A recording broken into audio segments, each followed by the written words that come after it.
All right, welcome back, everyone. Today it's going to be legacy time. It's been a while since I've played anything aside from Vintage Cube, basically, mainly because of the Vegas qualifiers taking place, and that has taken a lot of my focus. I'm also playing MTGO Masters, so I have to, brew a little bit of Modern, but today I want to get back into Legacy with the deck that has caught some steam post the bannings. This is, of course, well, not Grixis Delver, Grixis, whatever you want to call it. I think this is a mid-range deck, so I'm gonna call it Grixis mid-range. I even named it Grixis Delver here on my account, as you can see, but this deck plays 0 Delvers, and I think the jury is still out on which 1-drops are optimal between Delver, Nethergoyf, and Tamiyo. I've opted to go for Tamiyo here, and in a moment we can talk about why. So, mana base, very straightforward. I wanted land number 19, so I added an additional fetch. We are in the market for flipping our Tamiyos and triggering Dragon Rage Channeler, getting Delirium, so I play 4 artifacts. I ended up swapping a Bauble for a Spellbomb in order to save a sideboard slot, because I wanted 2 copies of Graveyard Hate between the 75, and having this was in the main deck is a decent concession in order to make room for another sideboard card. We have the standard cantrips, not much to say there. We can put Daze and Force of Will over here as well.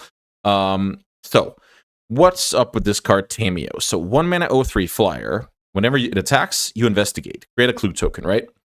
When you then, let's say you crack a Bauble on the opponent's turn, draw an extra card on your turn, crack a clue, all of a sudden you flip this into a Planeswalker. You can also do it with a Brainstorm, a little bit of cool shenanigans, block on your opponent's turn, cast Brainstorm, flip it. Both block, save some damage, and flip into a walker. So this walker has +2 until your next turn. Whenever a creature attacks you or a planeswalker you control, it gets -1, -0. So this is very strong against small creatures. You get some value at the -3, return removal spell, cantrip, counterspell from your graveyard. And then the -7 is basically draw half of your deck, and at that point, the world is your oyster and everything will be fine. So this is a card that has to get dealt with throughout the game, which is quite scary and very, very nice for a 1 mana investment. I like that card a lot.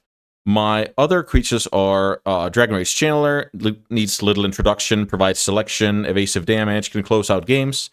4 copies of Psychic Frog, that card is just the best thing since sliced bread. I really like that this deck has some card advantage built in. Also, there might be some situations where it synergizes with Murktide Regent, where you can manage your own graveyard, growing it out of reach for posting blockers or damage-based removal spells, while drawing cards in the process. Fantastic card. Murktide Regent, little has to be said about that one. Dragon Rage Channeler's best friend, we like that card. Let's talk a little bit about the removal suite of this deck. So, because of the card Psychic Frog, we can't just run 4 Lightning Bolts, close our eyes, and hope for the best. So I'm actually up all the way up to 4 Fatal Pushes here, which will hurt me in matchups where I need Lightning Bolt to go to the Dome, but I will have a leg up in the Psychic Frog Pseudo Mirror. So I prefer those, and then I have a single copy of Molten Collapse, can kill anything creature-wise, and sometimes, you get to kill, I don't know, Chalice of the Void or some permanent, and you feel like a champ. Single Brazen Borrower to, not be super cold to something like Married Lage or whatever, and it could just be a fine threat on its own. Sideboard addresses colorless, mainly the Eldrazi deck, fast combo, artifact shenanigans, blue decks, 3 mana bases, and land strategies.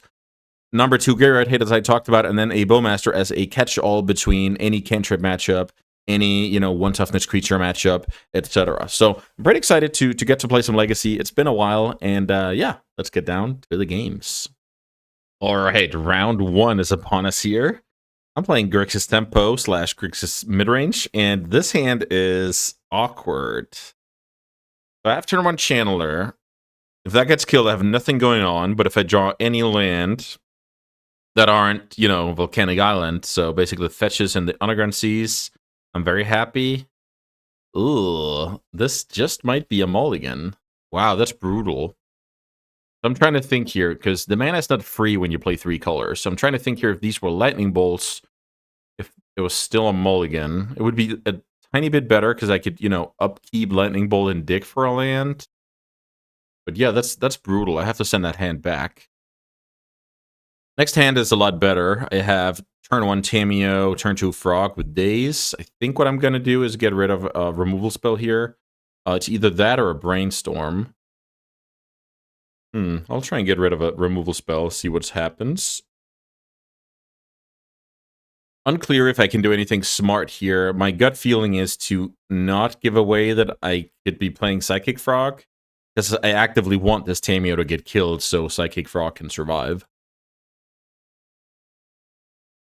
I think that's one of the biggest strengths of, turn 1 Tameo.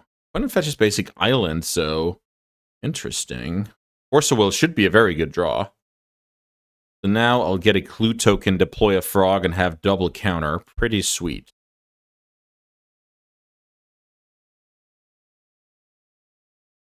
Fetch Underground Sea.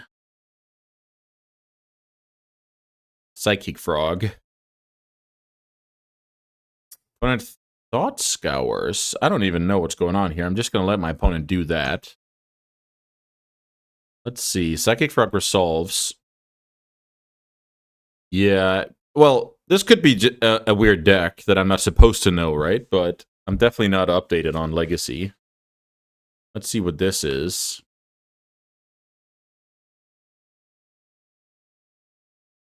Wow. Turn 2 Murktide Regent. We can't have that. That is for sure. So let's daze it here. I'm ready to fight over this Murktide Regent. Let's see if I succeed here. Looks like I succeed. Pretty happy with that. Murktide Regent would have been a beating here, to say the least. So now I can flip my Tameo and see if I can pair my Force of Will in hand if I find a blue card. Draw. Perfect. Let's flip the Tameo. Wasteland is probably a very good draw. Plus and pass. So now I'm on Protect the Queen. Psychic Frog is a must deal with, but so is Tameo. So even if my opponent succeeds killing one of them, I'm looking to win with the other one. I really like my chances in this game. Looks like straight up blue-red. Here's a Dragon Rage Channeler with 4 types in the yard. I think I'm supposed to accept that card.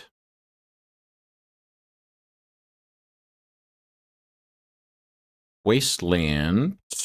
I will attack with Psychic Frog. I'm definitely willing to discard 2 cards to it. Huh. Interesting.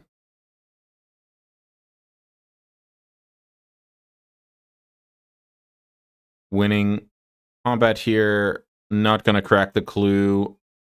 What I could do here is return Force of Will to my hand. Is that valuable? I don't think so. I think it's better to, well, nah, I'm going to plus here. I think the good thing is I have 2 must-deal-with threats, as I talked about, so even if my opponent ends up killing the frog, I still have the Tameo. I'm going to accept the Brainstorm. Thought Scour.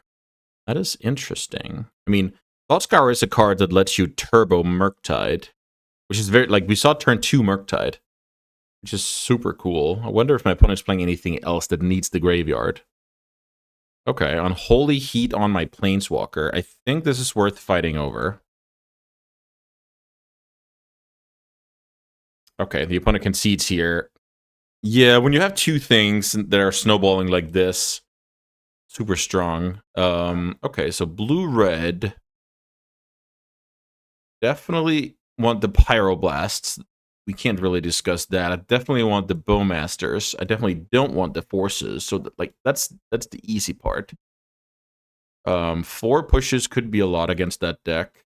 Maybe I can trim the Spell Bomb, but keep the Dazes. That's the main thing. Do I want Daze or Spell Bombs?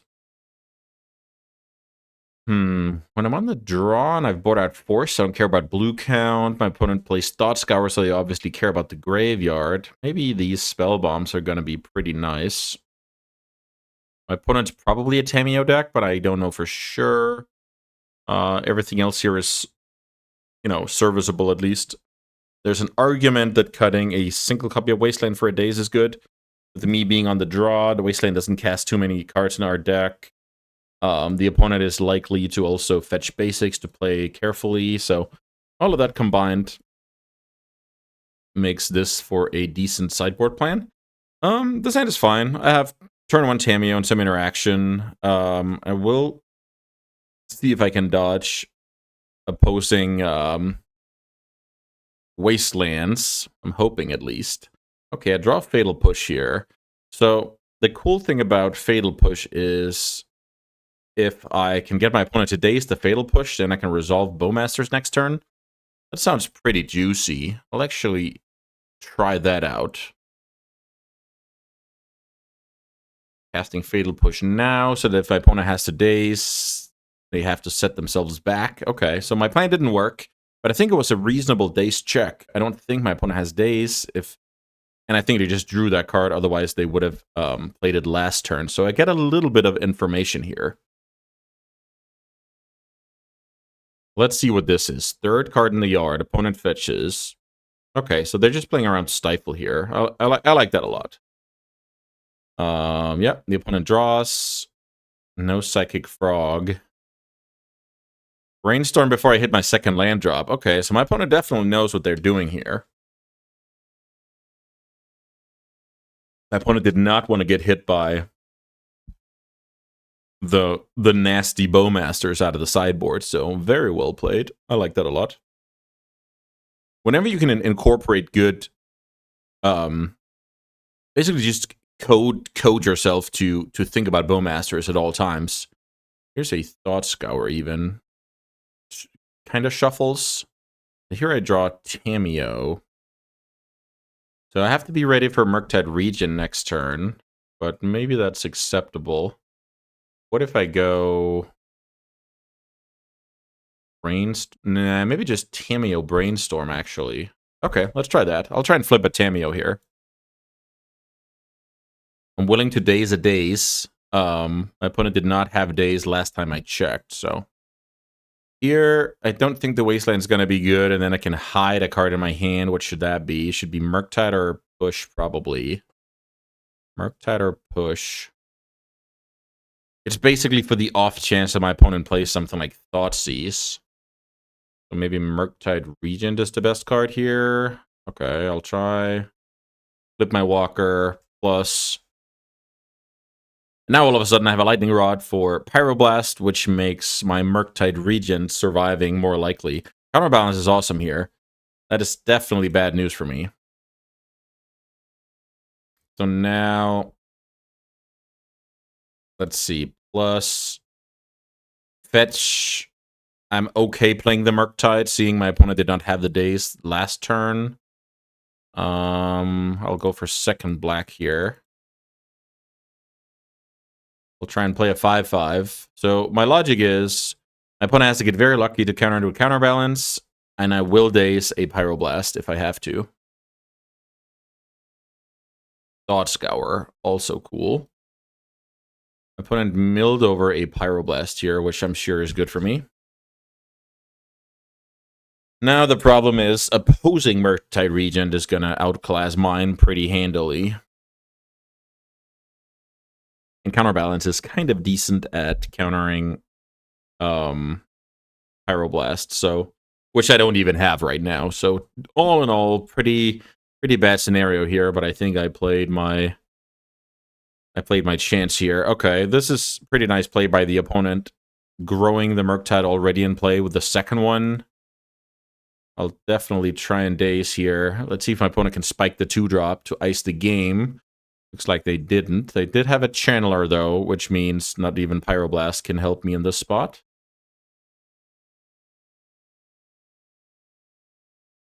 Oh, okay. So I was just thinking, why does the opponent concede here? And I think it's because now they know they're drawing Channeler, and they can see in their hand they don't have an answer for Tamiyo. So what I can do here is plus Tamiyo, trump block Murktide, and then draw half of my deck, and I'll find, you know, whatever I need to win the game.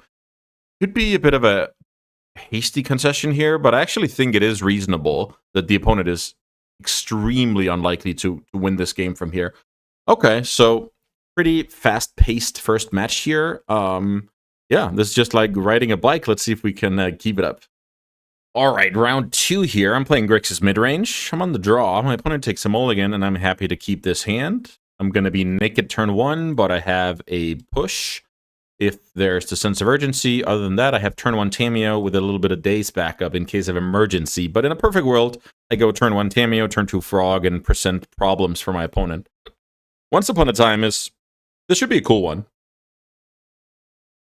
Could be a couple of different decks. I'm just going to wait and see what my opponent goes for. Some dark depth strategies or green toolbox type strategies. Maybe some Nadu action. Tough to say. Ancient Tomb it is, so maybe we're looking at some Eldrachi. Or lands. Well, I guess we just have to wait and see. Force of Will is probably a good draw. Probably a solid draw. Here comes Tamiyo, which, you know, isn't special at all against a deck like lands, but pretty cool. Pretty cool small engine card here. No fetch from the opponent.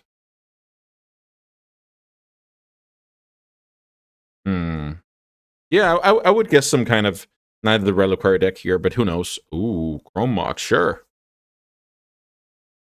So maybe, I've been changing my mind a lot, maybe we're looking at some, yeah, exactly, Haymaker type deck with, you know, the One Ring, Minskin Boo, or just straight up green-red initiative, I guess. This could be some initiative action. If you imprint Minskin Boo here, you probably have a second one, or you just needed the green mana for, you know, back-to-back green thing. Okay, that card I will attempt to daze. If my opponent has a Spirit Guide, I will force it.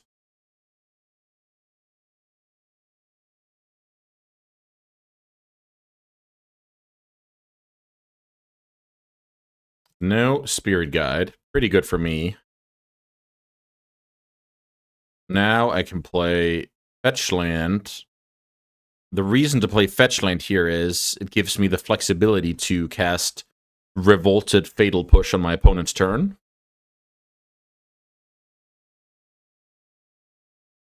And I'm playing a Psychic Frog next turn, so all in all, I'm liking my position here. My opponent needs back-to-back stuff to overcome me here, I'll say. Cavern is a good one. I'm happy my opponent did not have that card last turn. Here comes the second copy of Caves of Chaos Adventurer, which is a card I can accept. Opponent goes for a basic, don't have any more plays. I play Frog, so my opponent's gonna take advantage of the initiative once here, I believe. Aside from the first one here, of course. Opponent goes for a forest. At this point, I don't care too much about my opponent's mana situation because it's so good. So that is definitely fine. Here comes Revolt Fatal Push. Worth noting is Lightning Bolt would have worked just the same here, but they also play the 3/4, so definitely like Fatal Push against that deck. So let's see, which land do I play out here? I think I'm supposed to develop red. Yeah, let's develop red here. There's some world where I want either second red or a wasteland next turn as my land drop, and then it's good to already have yeah, my two different kinds of duels in play. And here comes Psychic Frog. The opponent realizes that Psychic Frog can fly over, steal the initiative, and this is going to be too rough. I do think my opponent would have a chance drawing a couple of Haymakers in a row and would be fine in that situation. What is interesting here is I actually don't have much sideboarding going on against that deck. So I think how I'm going to approach it is see if I have like some absolute crappers in my deck that I need to swap out. Okay, Nile Spellbomb is exactly that. It doesn't do anything. So I need to add one card in the place for that one, and that could either be... I wonder if that deck should be a Chalice of the Void deck, right? So do I play Negation, or do I play a couple of Meltdowns? I think I'm supposed to have a couple of Meltdowns in here. What's my other trim? Card like Daze on the draw is really not impressive. Card like Ponder is something I sometimes talk about. This is a card you should be cutting more on the draw against Stompy type decks where spending mana to cantrip is not, like, spending mana to sculpt your draw is really not ideal. Days, I guess, in low resource games after a wasteland could be fine. I would imagine that deck has, like, Minskin Boos and Chalices, so maybe I want the negations based on exactly that.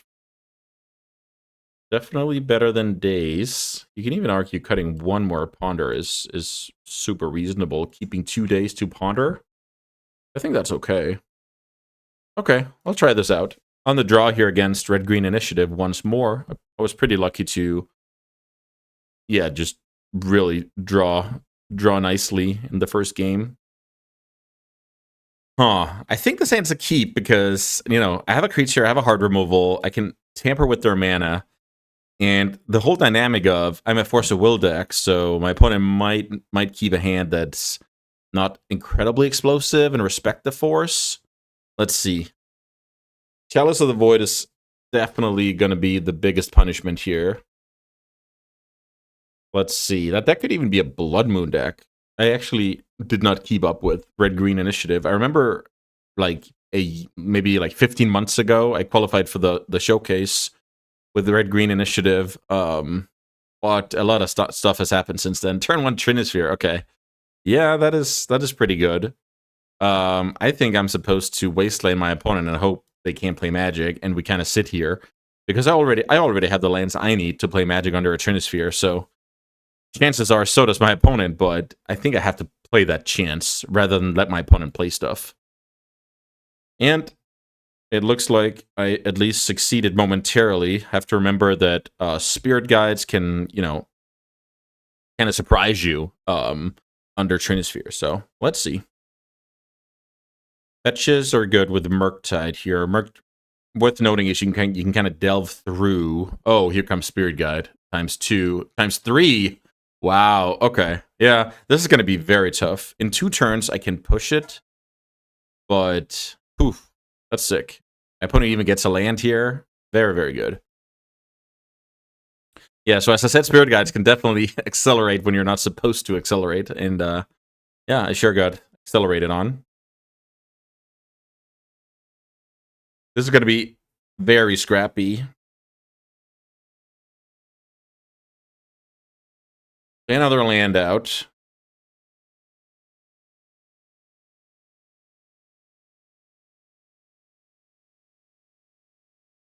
This is worth noting. This is a mana dork. That is now a 5/6, closing my window here. Vigilance, so get in for 5, cast the next thing, and my opponent has the next Haymaker here. I'm just dead, so we don't really have any control over this game. We had our mulligan decision, and that was about it. And then I guess whether I wasteland or try and delay my opponent as well, but I'm pretty confident in both of those scenarios. I will have to make sure I have the 3rd days in here for the last game. For when I'm on the play. Let's see. Here comes the next thing. Okay, so that kind of does it. I'll get Dome for 5 here. Then next turn I can push. We can play this out. It's not gonna be long. So this is fine. I go to 10 and it's a fetch double. Go to 8. Then I get attack down to 5. Opponent draws an extra card. My opponent will even get to Throne of the Dead 3 before I get going here. All thanks to good old Trinisphere.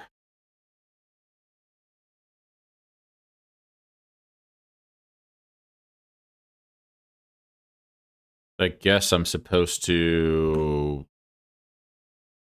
kill this one before my opponent's draw.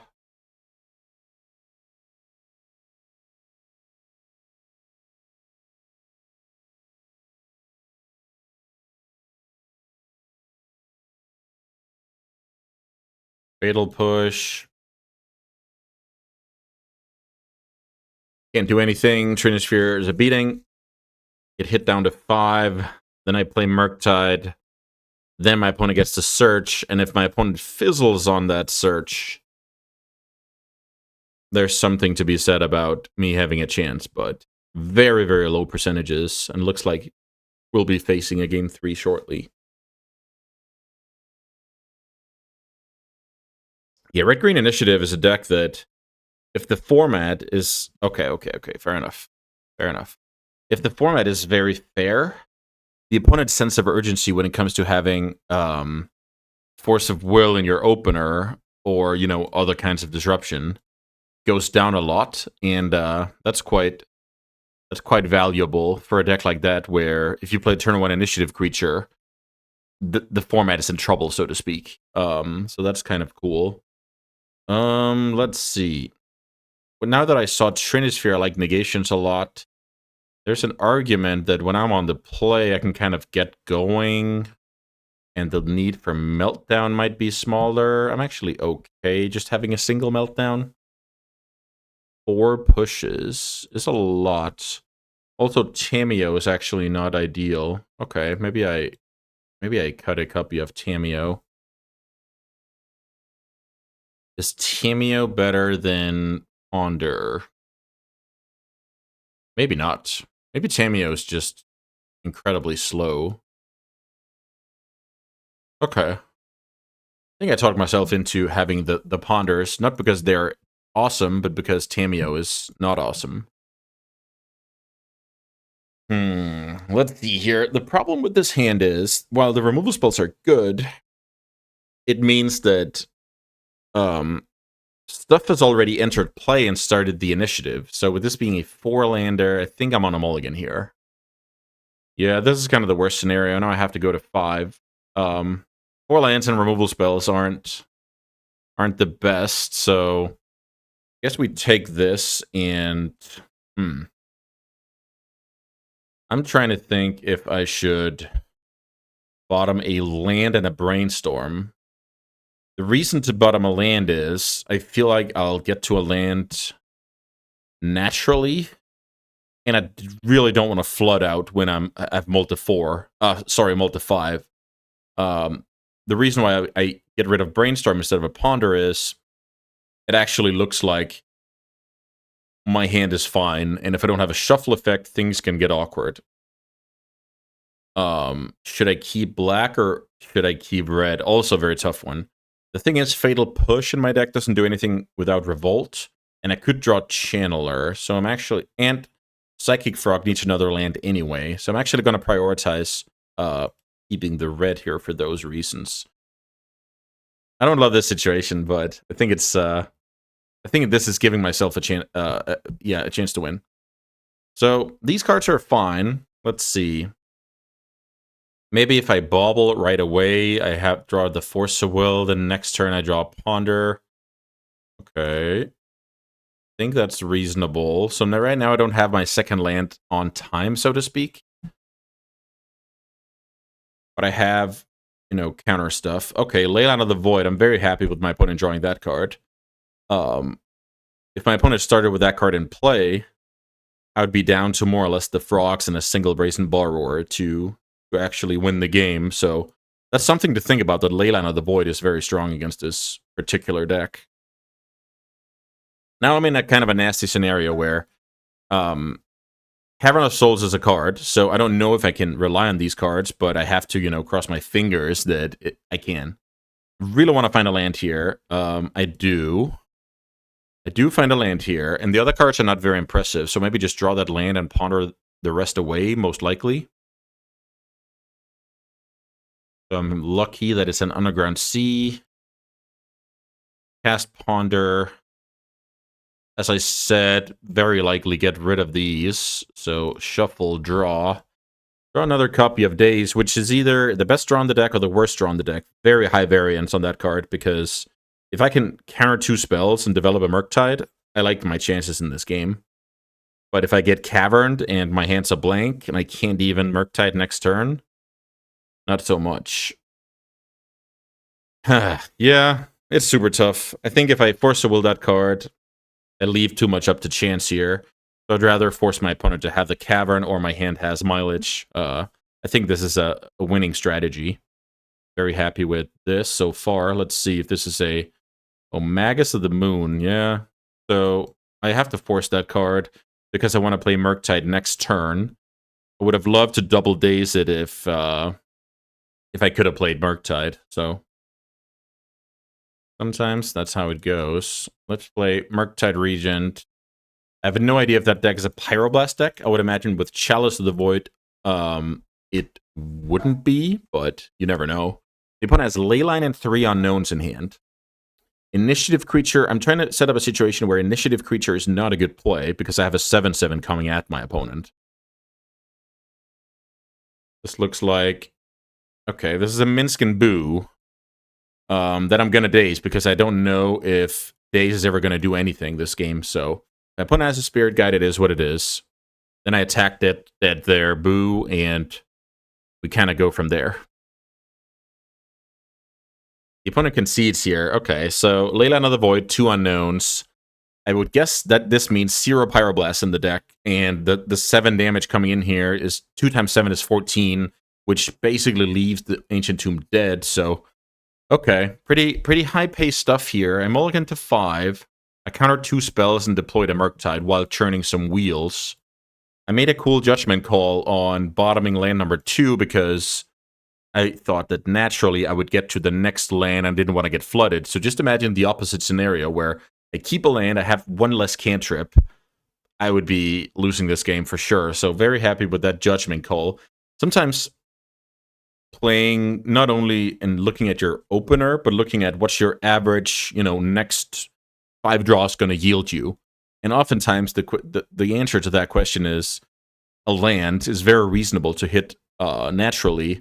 So we need our stuff to actually win the game, which is casting cantrips, presenting a big Murktide Regent. So super happy with that one. Let's see if we can keep it up.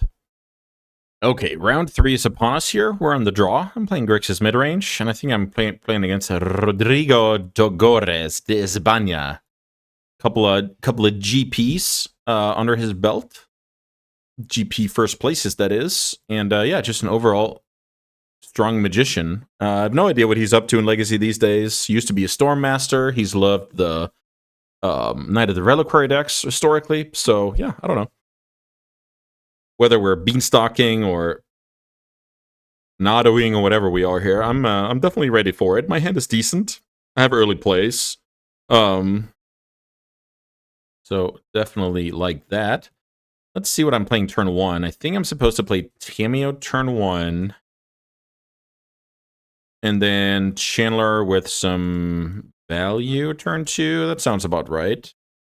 My opponent counters Tamiyo. It is what it is. That's kind of how I approach this card is if it sticks, great. If it gets killed, whatever, we kind of move on. That means 1 less removal for my Psychic Frogs and Murktides.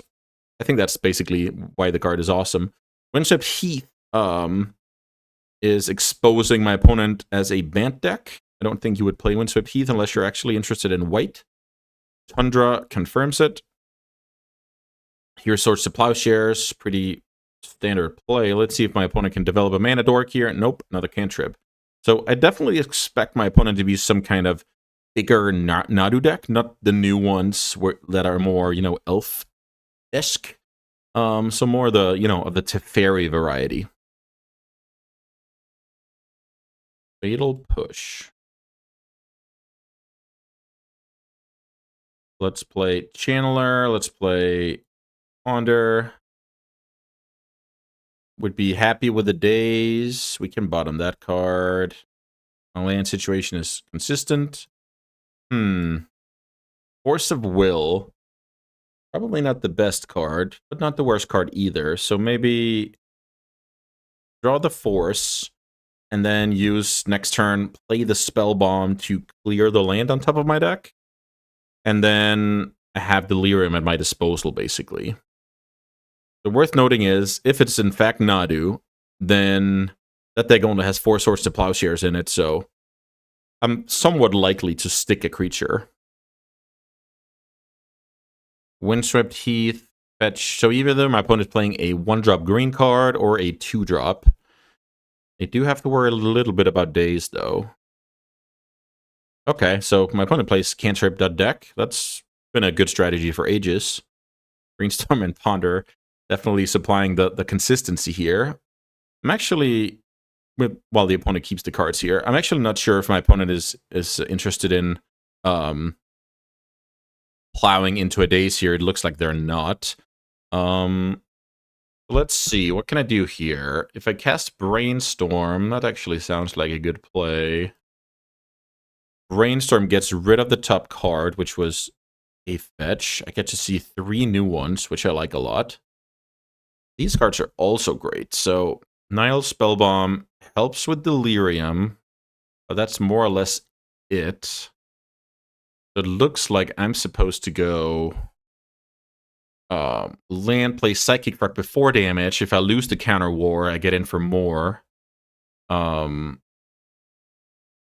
the alternative? Alternatively, I hold up Fatal Push because I expect my opponent to go Nadu Shenanigans next turn. But I think also just getting the frog in there is so awesome.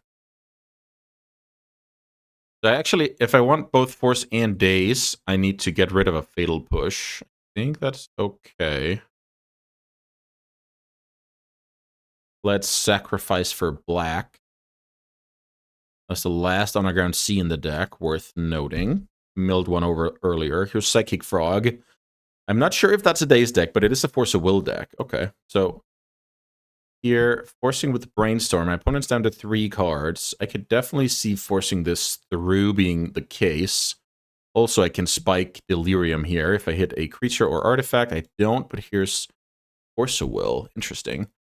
So I think I keep Force of Will. If my opponent plays into the Daze, I mill over the Force. If they don't, I have the Force of Will to couple with this Daze later on. So I think that's reasonable. I only get in for 1 damage here. And my opponent, if my opponent resolves Nadu, like land Nadu, that's a bit annoying, but they can't go Nomad, then Daze is live, right? So lots of cantripping going on over there. I'm basically trying to turn the corner with this frog. That's also why my opponent fought so hard over it. Shuffle here on Ponder, generally a good sign for me, but the top of the deck could be anything. Let's see if my opponent plays Nadu or... Yeah, okay, that card is totally fine. Let's see what the rest of the hand is. Halfling. So neither of those cards matter a ton. Last card in my opponent's hand is something I can probably force a will. So, well, I guess Delighted Halfling has something to say about that. So I might have to Fatal Push that Halfling. So drawing the Force is good. I like that. So now if I Fatal Push the Halfling and attack, I think I'm in great shape. Let's see. Fatal Push the Halfling. See if I can spike Delirium. I don't. The next 1 damage will be dealt to another. Okay, so now I can offer the trade, which I actually am gonna do. I also let my opponent chum block the frog in case they want to, but I'm not sure they're in a position to do that. So opponent takes 2, I draw a card. That is Tamiyo. So now, do I want to get Tamiyo going? Or is that better off as a Force fodder? I actually think I should get Tamiyo going. Opponent has 1 card. Resolve Nada would be a disaster. I assume my opponent gets Surveil Land here. Resolve Nada is a disaster, but I have Force of Will, and I'm getting in, 1 more crack. I'm digging with Channeler. I'm digging with Tamiyo, so I like my spot here. My opponent keeps the card, though, so this could be all she wrote when it comes to the Force of Will. And then it's my job to... Okay. I guess this is just a bird. And I'm going to force... Now my opponent needs to draw another bird next turn. And I need to not find a removal, basically. And it turns out I'm the greatest.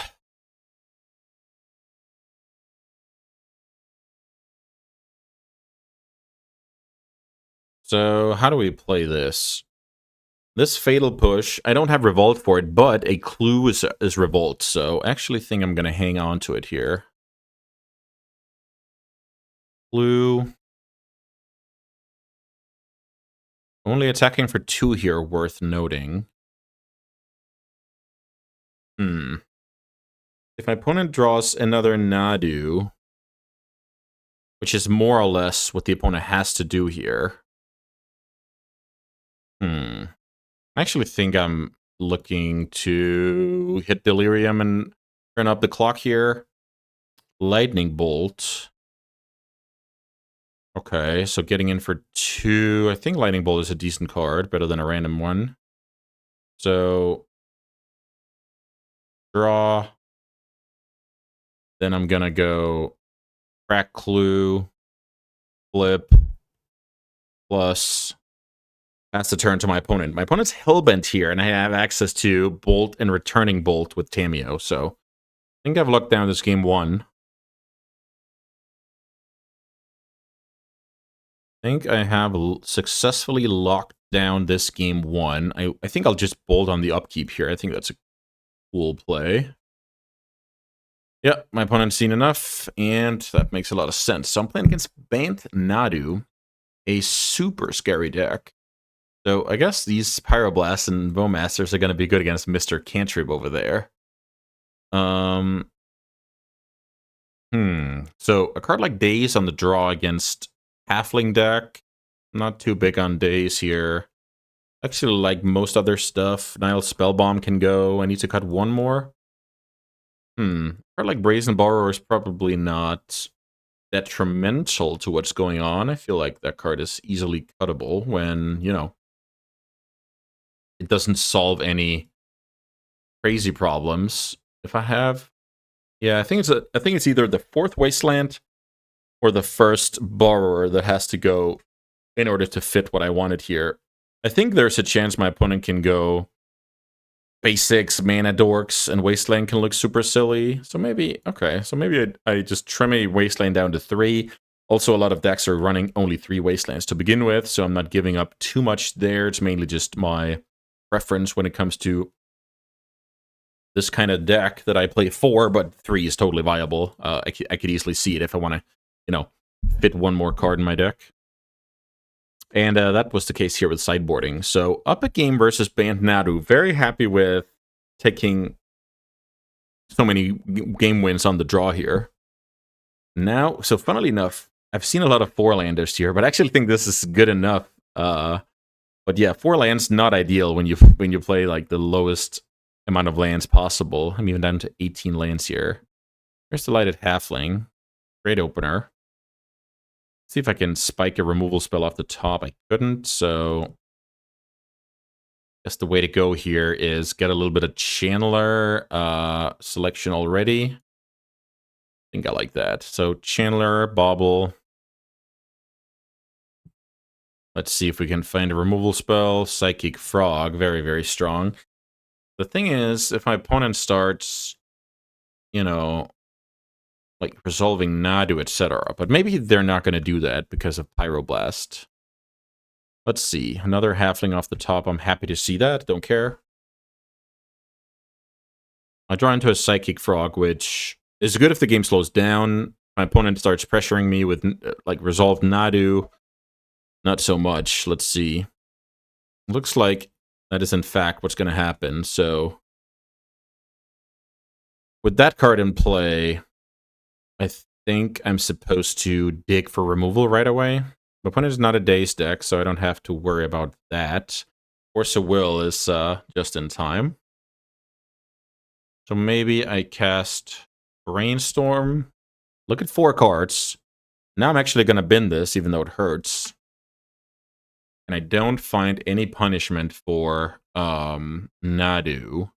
Let's see. These Bowmaster seem quite bad. Maybe I can get rid of a Bowmaster and a land. Then play Tamiyo. Wow, I messed up here.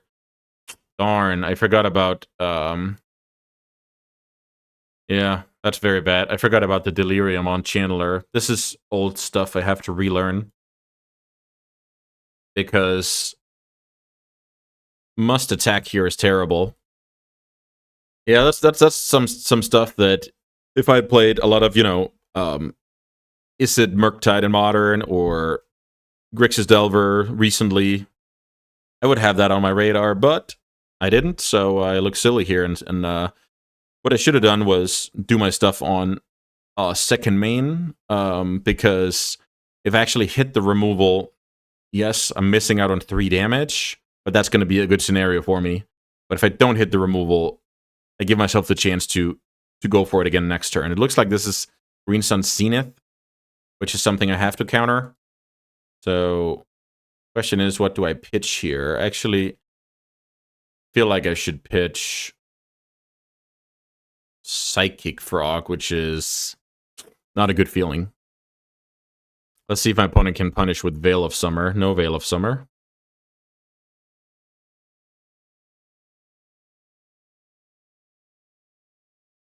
So Nomad would be the biggest punish here, of course. Not going to be the case. So now we're in a weird spot where I killed my channeler for little reason, and I'm looking for removal for Nadu to continue to play the game, basically. I think I'm not positive this Wasteland is good as a mana denial. I'm not positive that's the case.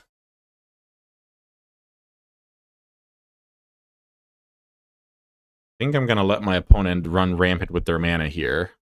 Still can't do anything because of the Nadu, so not even Tamio can attack. We're currently looking for 4 copies of Fatal Push, 3 copies of Pyroblast. So, I mean, definitely a lot of outs to this situation. It's just incredibly annoying. Here's Halfling that I knew about from earlier. That card doesn't matter. Let's see if our opponent is willing to trade. They're not. So they basically say, I'm a combo deck. I'm not going to get in for 3 because those clues are going to be more important on your side of the table. So pretty cool to see that. I really want to use my mana here. If I draw something, I want to be able to play them out. I'm playing Bowmasters end the turn here. Did not catch any cantrips, but that is fine.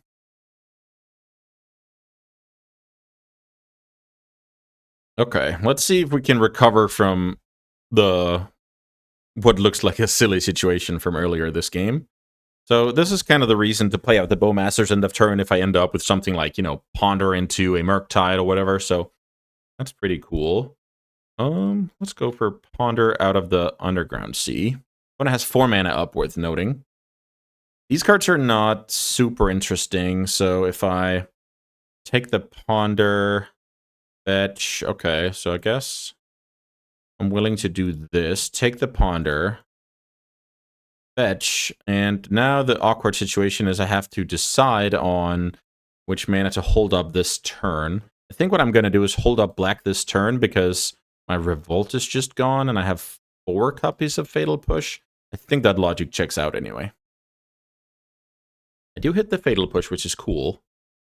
So I'm definitely going to do that. Well knowing that I'm triggering the Nadu, this and that, but it's better than the alternative, and I can even get in with Tamio if it works. Now I'm basically trying to decide if I want Force of Will or Ponder as the next card down. Force and Force are great buddies when it comes to pitching to each other. I would hate to pitch the Ponder. The Ponder lets me keep going, and then I can get the Force anyway. Maybe that flexibility is worth more. Let's see. Oh, okay. I even flipped this. Yeah, well, I definitely have stuff to learn here, but that's cool. I guess I play out Wasteland here before pushing. Let's push the Nadu. Trigger resolves. Will my opponent go get a Surveil land in response? They don't. Find Ponder. There's Veil of Summer, which is so good. Veil of Summer is so strong. So I have to target something else, I believe. So I just shoot the Orc army.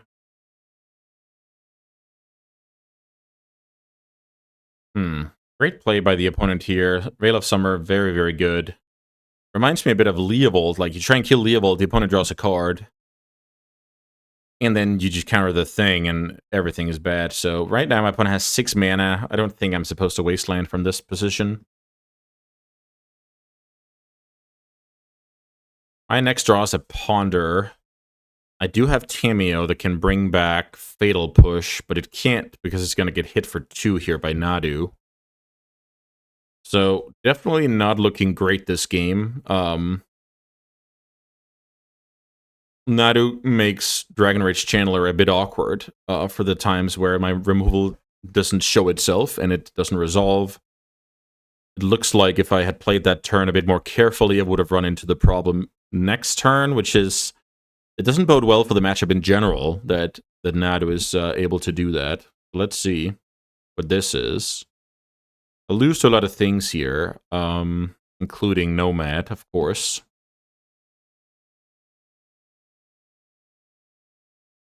Looks like we're zenithing for maybe... oh, Prismatic Ending. Yeah, that works. That kind of unlocks the Ponder on the opponent's side of the table. Nadu will attack Tamiyo for 2, and it's kind of a stall when it comes to... I'm not really getting anywhere, but neither is my opponent. My next card is a Ponder, and then I have a Force of Will, so I'll most likely try for something else. Oh, what is this? Bristly Bill, maybe? Nope. Looks like Uro to me. Looks like... oh, Teferi, also very annoying. Okay, so my opponent's cruising now. Resolving Teferi. So this is where the flexibility of drawing the Ponder over the Force is going to be better, because if that Force is shut down anyway, I want the ability to shuffle and keep looking.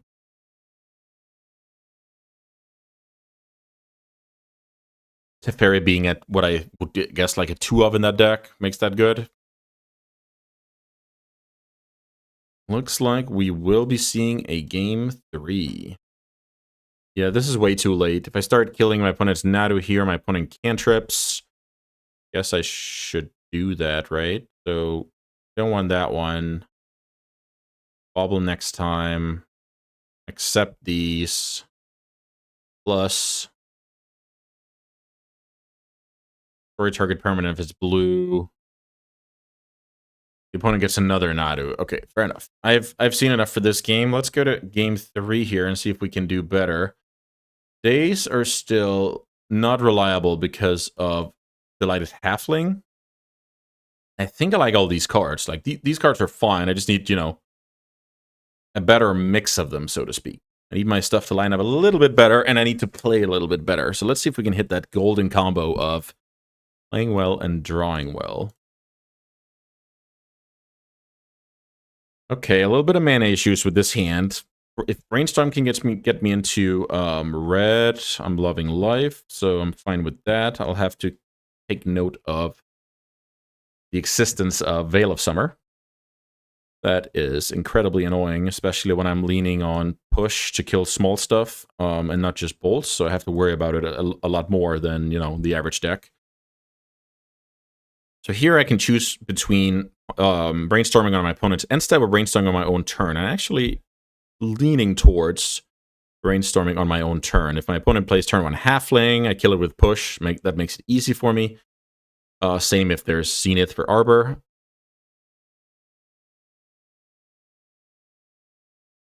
And now it's a little bit more difficult, but I think it's okay to give myself one more draw to get it.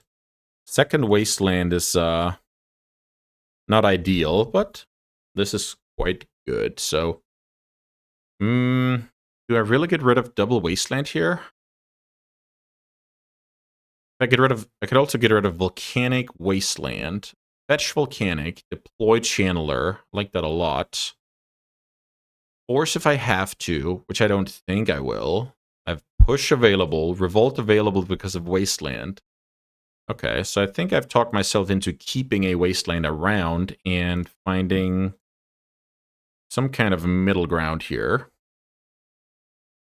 With the tiebreaker being my opponent is not messing with my mana, so this is fine.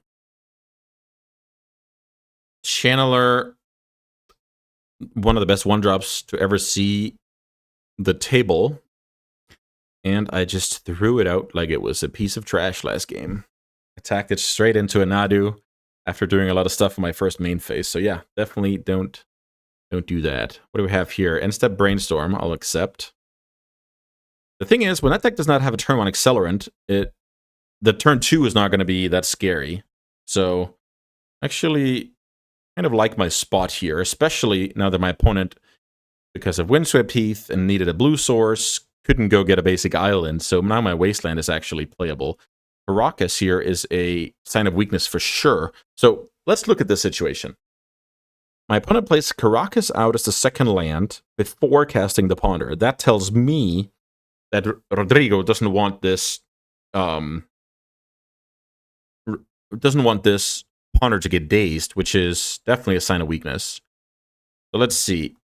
I could actually see me going upkeep, fatal push the Nomad. Actually like that quite a bit to get a little bit of selection in here for my draw step. I'm not going to hit Delirium. I'm binning this. That guy's dead. Draw. I draw Psychic Frog. Pretty good draw. So kill Tropical, attack for 1. Next turn I can go Frog or Murktide with Force backup. Murktide being the harder to deal with. So let's say Chandler gets plowed. Ooh, that's a good one. I actually have to fight over this one. Super sad, but I think I have to do this. So Carpet of Flowers pitching.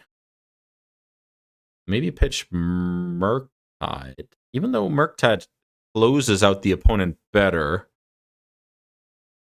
What am I valuing? Am I valuing cards or speed? This could be a game where speed is so important. Oof, so tough. Okay, I'm gonna do this and value speed. Tameo. Okay, so Tameo goes to the yard. I hope my opponent forces back, but did not happen. And here comes another Nomad. Okay, so land Nadu. I'm soft to land Nadu, but it doesn't look like my opponent has that land with the way they've played this game. Let's see what I can draw. Wasteland is probably an amazing draw. Let's attack first and not give my opponent that much info about what's about to transpire. Let's see how aggressive the opponent is here. They actually take the trade. Okay, interesting. So, I'm pretty weak to Swords to Plowshares with this play, but I think it's worth it. So I go remove that, land. So I only have creature and land out there, but that is all right. So here's Murktide. Here's Wasteland. I get rid of my opponent's Savannah. And I'm actually quite weak to Swords to Plowshares here. The thing about this play is, if my opponent finds Plow next turn, I would have preferred the Frog. Well, let's see. I draw the next Murktide, which is not castable yet, but will be with very little help. Get in for 6 here, so I think Rodrigo would have plowed when I only had 1 card in hand. That's pretty standard stuff that you can't really respect days out of the last card left possible, so could have drawn it there and wait for my upkeep. That is possible. Let's see. That is not the case, so I guess attack for 6. Deployed Chandler. So worth noting is what I could have done there was actually end-stepping a Pyroblast down the drain. Maybe I made a mistake there. Maybe I was supposed to end-step Pyroblast down the drain, play a new Murktide, grow this one a little bit. Interesting. I'm not holding up Pyroblast now, so if my opponent draws a blue source, he can unlock Cantrip into Plow, which is quite bad for me. Okay, it looks like he didn't get there. I think I got pretty lucky here to, attack my opponent's mana. Also, were very, very important. I think with my opponent playing out this Caracas before the Ponder on turn 2, that was just the main piece of information that I needed in order to prioritize the Wastelands. Then I knew that they were good, right? Okay, super, super interesting match, and pretty smooth sailing so far. I feel like I haven't played perfectly at all. I've played fine and made, good judgment calls, solid sideboarding, solid mulligan decisions. But yeah, I don't feel like I've done anything special to be 3-0 here. So this deck just might be awesome. Who knows? Let's see if we can keep it up. I'll play until I lose a match. All right, round 4. Currently undefeated with Grixis midrange. This is not a keepable hand. I feel like I've mulliganed a lot and somehow managed to win the games anyway. Pretty cool. This hand is an easy keep. I'll go turn 1 Channeler, keep my Force Pitch, and a single push. Something that's worth talking about is the fact that Fatal Push and Force of Will aren't great against the same deck. Very often, at least, so that is something that is definitely a downside to this hand. Let's say I'm playing against a creature strategy and have to force. Not ideal. Let's say I'm playing against a combo deck, and I can't use the push. Not ideal either, so let's see. Turn on Ursa Saga is incredibly threatening. I don't have a Wasteland ready, and I assume my opponent has an Ancient Tomb when this is going on, so could be a quick one here. Which decks do play Ursa Saga these days? I know about the Mystic Forge combo deck. That deck is always showing its ugly face from time to time. Lands, probably. But I just feel like my opponent would follow up with, like, Mox Diamond or whatever here if that's the case. So for now, I'm guessing Ancient Tomb. What can we draw to change our destiny?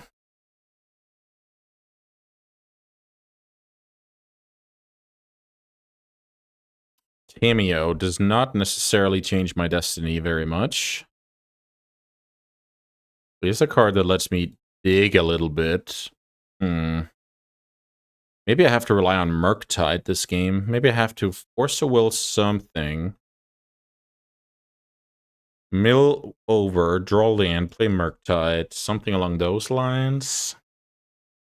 But then again, I expect my opponent's next turn to be, play Ancient Tomb Pass. I don't know. I'm trying to play this out in case I actually get more draws to find my blue card. It's not that I want to pitch my Murktide, it's just that I don't think I need to force this particular turn. Oh, wow. So maybe some breakfast stuff? Huh. Ursa Saga is a turbo, Shuko type enabler. Let's see if that's the case. Is this a plow? If there's a removal spell happening here, I'm not going to do anything. This looks like Prismatic Ending to me. No, it's not Prismatic Ending. Never mind. Now it could be. Now it can't be. Okay, so definitely a wrong call on the Saga, but I think I'm happy with that. Is this Chalice? Oh, this is... yeah, so my opponent thinks that they have to pay 2 mana to kill a 1-drop, like March of Otherworldly Light. But I don't have the days to punish, so in this case, it doesn't do anything. So that is just whatever. Channeler into the exile. So what is this? It must be some kind of painter, right? And I'm not sure what's up with fetching planes there, but tough to say. Tough to say. This could be a very scrappy game. Let's have a look. I think I'll cast my Ponder. Hold up Channeler is going to be more important. Here's a Wasteland and a Force of Will underneath. So am I just supposed to Wasteland here? Yeah, I think I will. So land, Wasteland my opponent's Saga. I'm not holding up Fatal Push because I didn't. I should have thought about what if I hit Wasteland. Instead, I thought about what if I hit Channeler. Pretty interesting. Let's see what this is. I'm expecting my opponent to be a breakfast deck. Let's see if I'm yeah, okay. So Shuko it is. I'm drawing a Force of Will here, which pairs with my other Force of Will. The card underneath, I happily forgot. So I guess we just attack here and pass the turn. I don't want to get dazed, like tap out for clue, and then get dazed. Yeah, for some reason I can't remember what it was. Maybe it was, let's see, land, Force of Will, maybe like another duel, in which case made a small mistake here. Okay, this could be Teferi, or Nadu, I guess. Okay, so probably Nadu. Or Teferi, okay. You can't let Teferi happen, that's just what the card does, so let's counter it. If I crack a clue in response, I can get dazed, so this is better. Let's crack a clue now. Yep, I should have had that card in play. Let's see if I get punished. Should have had that card in play. So, let's see. I'm not in a good shape against the card Nadu. If I ponder, I can play a Murktide Regent. I don't know. Let's see. Daze is not a bad shout. So maybe I want that Daze, and then like this.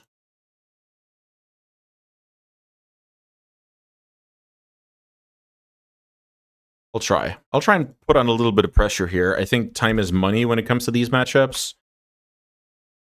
Also, there's a chance my opponent does not have land, has to play Nadu. That's kind of what I'm hoping for. Delighted Halfling is a card that I can kill with Fatal Push. Cephalid Illusionist into Daze. I mean, does this work? Yeah, if my opponent just goes Illusionist there, don't I just lose? I think I just lose then. I think I'm drawing Ponder here.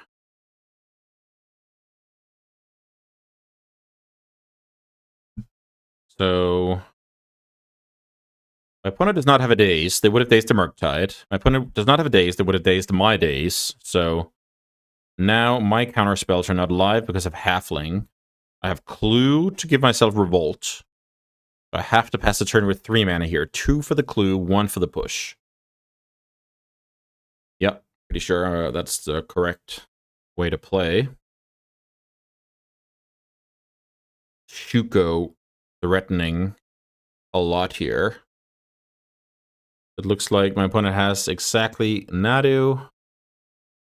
And my opponent would have 2 triggers. One from the Shuko equip, one from my Fatal Push.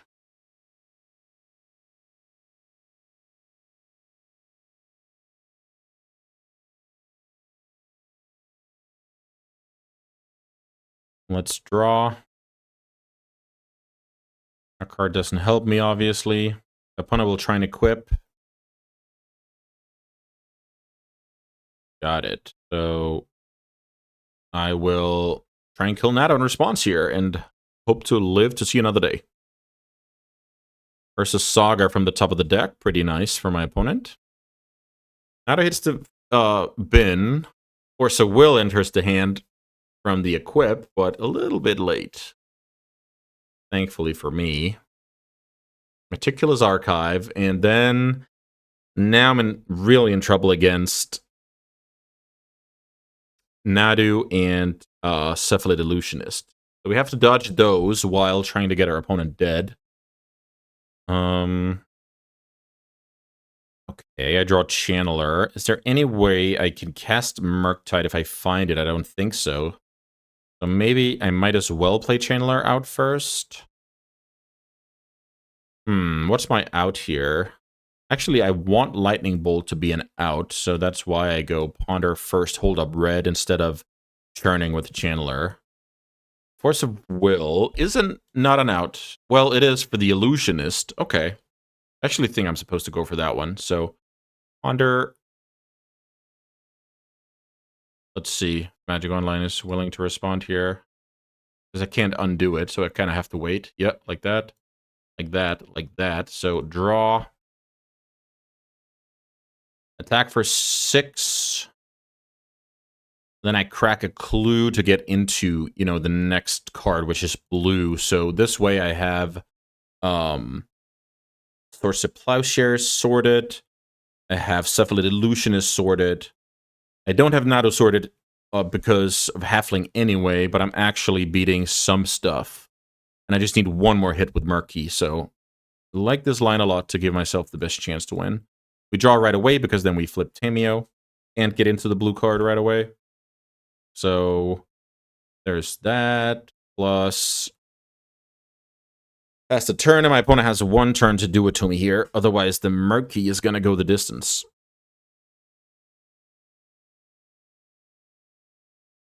Pretty cool to play against a couple of Nadu variants here. Ooh. That felt very good, because I really feel like I did a decent job trying to... Like, I have 2 channelers, but I don't play them out because I kind of know what can happen on this ponder and what kind of cards is going to be my out. Force of Will plus a blue card is only an out if I can get into the next card, and that cost me 2 mana. So if I play Chandler, that's impossible, right? So I really like how I maneuvered that one. It's always good to be proud of yourself. Okay, so this is another matchup where the Pyroblasts and the Bowmasters are decent, and the Nile Spellbomb is actually serviceable here. So funnily enough, I'm not big on Force of Will nor Daze in this matchup, mainly because of we don't really know what the matchup's going to be about. Halfling can change it a lot. Ursa Saga can change it a lot. So let's see. What I could do here is bring in let's say, double Meltdown, cut a Bauble. I don't think that's horrible. Let's see. Teferi is annoying, but I have Pyroblasts. It's nice to have all the removal in the world. And yeah, other than that, we try and play a bit more 1-for-1 Magic, with the exception that we have Psychic Frog in the deck. So yeah, pretty exciting matchups to put on display here. I'm very happy with facing different decks. You never know. You can just queue into, I don't know, 4 fast combo decks, and it puts so much pressure on your opening hand that it can lack a little bit of depth. But I actually really like the decks that I've faced today. This hand is obviously fine. So time will tell if I have to bolt turn 1 or I can develop Tameo. Tameo can get killed. That's how the cookie crumbles. Pretty happy that Pyroblast and Fatal Push are both red. Let's say it was Pyroblast and Lightning Bolt are both red. Let's say it was Pyroblast and Fatal Push. Then it could be a bit awkward.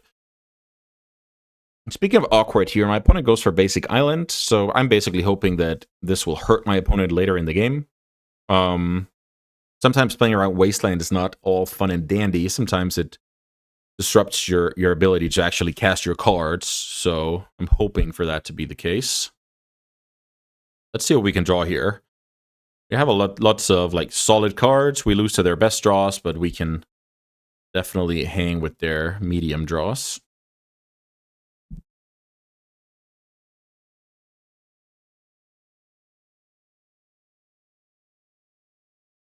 I think on turn 2 in this spot, my opponent can't cast anything crazy. Okay, pretty interesting draw there. So now I have to think a little bit. So the advantage of going Underground Sea, let's take that first. If I go Underground Sea Tameo, I hang on to my fetch, which means my ponder's better. Okay, good advantage. If I go fetch Volcanic Island Tameo, I already have red mana in play, and that allows me to go turn 2 Wasteland and hold up red interaction. So let's say my opponent goes Ursa Saga. I'll have to Wasteland that one, but maybe I'm also going to be happy to, I don't know, kill an Illusionist or whatever. So I'm actually going to fetch and find my Volcanic Island and go Tameo here.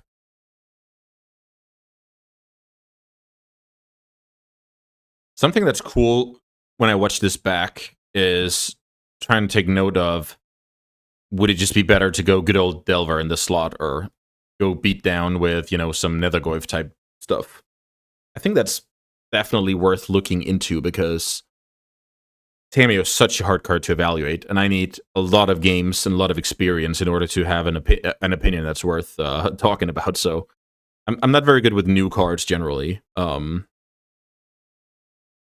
need very many reps to get used to stuff like Bowmasters, like Hull Breacher, like Opposition Agent, Consign to Memory, and like all sorts of new stuff.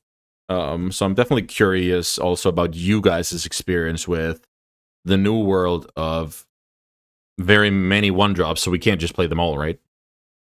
Well, I guess maybe we can, but not a lot of decks are doing that. Tameo resolves, but I did certainly noticed a little bit of a pause there from the opponent. Daze is for sure on my radar this game. It also was last game, but I checked it a few times with like the Murktide and dazing my opponent's. Let's see what that was. Nadu maybe, or Cephalid Illusionist. Let's see here. It looks like the opponent is trying to do a little bit of shenanigans here with Brainstorm. Nope, not the case. Looks like a Ponder to me. Developing green, keeping a card on top. Oh, casting Soul Guide Lantern. I am definitely down for that. I will allow it. I'm not too worried about Soul Guide Lantern. This is a situation where it looks like I will wasteland my opponent and cast Ponder on my turn. Let's attack with Tameo. See what we can draw here. Underground Seas, not a good draw. That's how it goes sometimes. Have a clue. Worth noting is the cruise, not cruise. Clues will get stripped by Meltdown in some weird situation. Here, maybe I actually missequenced. So my logic was, and that is flawed for sure, but I'm going to share it with you guys. So if I cast Ponder without making the Wasteland land drop, and my opponent dazes back this land, I can't Wasteland, but that's just incredibly unlikely to happen. So I think I just gave over too much information to my opponent, and I could have sequenced better. The problem with these cards, I mean, I like the push, I like the brazen. Maybe those two are just way better than the average top 3 cards from my deck. Really don't like this land, but I like these other cards. Okay, I'm actually gonna go for it. So, draw, pass. Brazen is really not amazing, but it is actually something that can, try and reduce my opponent's life total to 0.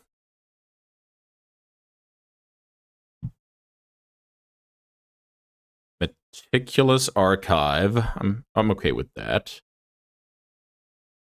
Ponder. Also okay with that. My next draw is a Fatal Push. Yeah, I have tons of interaction here. And then I'm drawing the fetch. Who knows? That fetch might be what I need to kill a Nadu with my Fatal Push. Opponent keeps the cards off Ponder. I know I don't have anything to do aside from Underground Sea attack. So, if my opponent plays into my stuff, I have interaction. If they don't, I can crack Clue. So this is kind of the ideal scenario for a card like Tameo, and that's what makes this deck mid-range to me. If this was a Delver, simply just trying to Lightning Bolt my opponent's life total over and over, it was tempo deck, right? But this is actually something else. So let's see. I think I'm supposed to let this resolve and kill it with a Lightning Bolt. Pretty sure that's how you play Magic. It dodges Veil of Summer, which is huge. Which my opponent for sure is representing here. It will mill over a little bit of stuff here, but I think that's okay. Milling 3, hitting nothing that is beneficial for the opponent, and overall a good turn cycle for me, I'll say. Even though I didn't use my mana perfectly that turn. So let's see. If nothing happens, am I casting Brazen or cracking Clue? Because the answer to that question is going to determine whether I go Underground Sea or Delta. Let's see. What happens if I have to Pyroblast or push something, then cycle? Okay.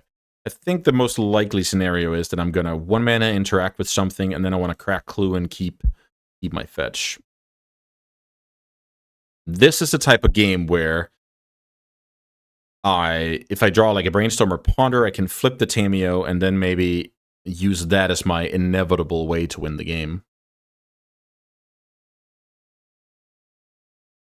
I already got the Clue, so I doubt I'm getting plowed here. I must say that.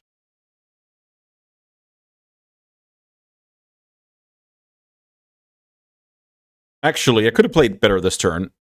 I should just attack first there. And now I have given my opponent the information that they're not getting wasted this turn, and that could impact how they play with Misty Rainforest. So, very important to not pass over information you're not forced to pass over. Maybe we see the cycle here? We don't see the cycle. We see the proactive fetching, and that shows me that my opponent is doing more than well in the lands department. Here comes Nadu, and I have a Pyroblast for that card on the stack. So counter target spell if it's blue. My opponent does not have an answer. So once again, very good exchange for me. And now I even have the 2 mana left over to crack a Clue. So the small plannings are so important for your success. If you, in this spot, your opponent, okay, so my opponent is cracking my graveyard because they can't beat Murktide Regent. That's how I see this anyway. So no plow in the opponent's hand with playing like this. And now crack a Clue. There's Murktide Regent. So my opponent looks like a genius. I can definitely respect that. And I draw Tameo, which is not a good draw. I even boarded out my forces, so definitely not anything to write home about. So I think now I'm embracing borrower mode. If nothing happens, maybe it's better to crack 2 clues. Tough call. If I had a wasteland, I would go for the green here and try and strand cards in my opponent's hand, but I don't, so play Polluted Delta and pass the turn. Worth noting is, while this is going great for me, I'm not progressing this game very much, so that is definitely something to think about. Here's Cephalid Illusionist. Let's see if it's followed up by a combo piece. It's not. How do you play Magic the Gathering? I think you play Magic the Gathering by killing this thing. Well, let's see. What if I go end step Brazen Borrower and I keep doing my thing? Is that better? I can also, yeah, end step Borrower and then Molten Collapse. Still hold up my stuff. Okay, I'm actually gonna do that. Play Brazen. Untap. Land is actually not a bad draw in this situation. Let's attack with my flyers. And then we're gonna Molten Collapse onto the Illusionist. I'm gonna Molten Collapse second main phase because I don't want my opponent to randomly flip over Narcomoeba and brick my Borrower here.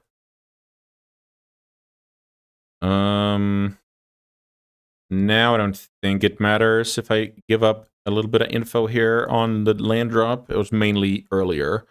So destroy target creature or planeswalker. I don't want to destroy my own clue, so yep, kill that one. My opponent mills over 3 cards. Or like Uro would be super annoying. Threat return down there. There is nothing. It is. I mean, it's nothing to worry about. So now I'm holding up push and a clue sacrifice. My opponent will try and manipulate their draw a little bit here with... Nope, they're not. Makes sense. They're only running a single Surveil land, I guess. Oh, the Hedge Maze is gone. My bad. So both Surveil lands gone. My opponent deploys 6th land and is fetching. I wonder what that means. Should I be scared here? A little bit, I guess. Here's Nadu, Winged Wisdom. Can't do anything about that. I think it's quite obvious that I'm supposed to crack my fetch, then push, and then crack clue. No reason to get, pierced, etc. So, go get a land. Fatal push the Nadu. The opponent draws a card here. Fair Time Raveler, that's not a bad magic card. Fetch. Guess red is fine here. So I go crack. Drawing into a Psychic Frog. Not bad, not bad. My opponent has a Teferi in hand. I have to remember that. So I think it's time to turn on the heat here with a couple of creatures. I can play Frog, Murktide, crack a Clue. Opponent has Teferi in hand. I'm basically just trying to force having lethal next turn. My opponent, which I really can't through the Teferi, though. That is important to note. So let's see. I go Psychic Frog. I go land. Last fetchable. Murktide Regente. And pass the turn. Yep. So right now I have lethal next turn, so Teferi needs to bounce something. My opponent has Teferi and 2 unknowns, which could be the combo. I mean, that is not impossible. This deck is very good at winning out of nowhere. So while I think I've done a great job up to this point, it could just be over. Let's see what this is going to target. Probably the Murktide. I'm not sure my opponent can... Oh, okay. Psychic Frog gets bounced. So right now I have 8 damage on the field. My opponent is looking to clear disruption and, you know, clear extra draws on my end rather than think about their life total. Here's Gilded Drake. Okay, this is awesome. So I'm going to crack this clue. And my opponent's going to have an untapped Murktide Regent. Super awesome. That Lightning Bolt is actually a decent draw in this spot.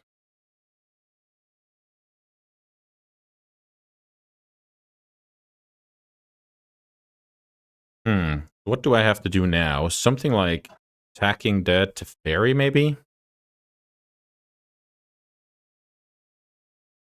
Opponent has 1 unknown in hand. That's Brainstorm. Playing out the fetch first is something you don't have to do because Daze is not an option because of Teferi. So a little bit of... the opponent could have maximized their stuff here a little bit. Now Brainstorm just becomes a take the best of the top 3. But yeah, still pretty scary. Gotta say that. So I can get rid of the Teferi, but that doesn't really do anything unless I also have some kind of interaction. So that's what I'm hoping to draw here. Can I draw interaction? I can't. I can draw a dead fetch land. So maybe I have to go double attack my opponent. Bolt dead the Murktide. That'll put my opponent at 7.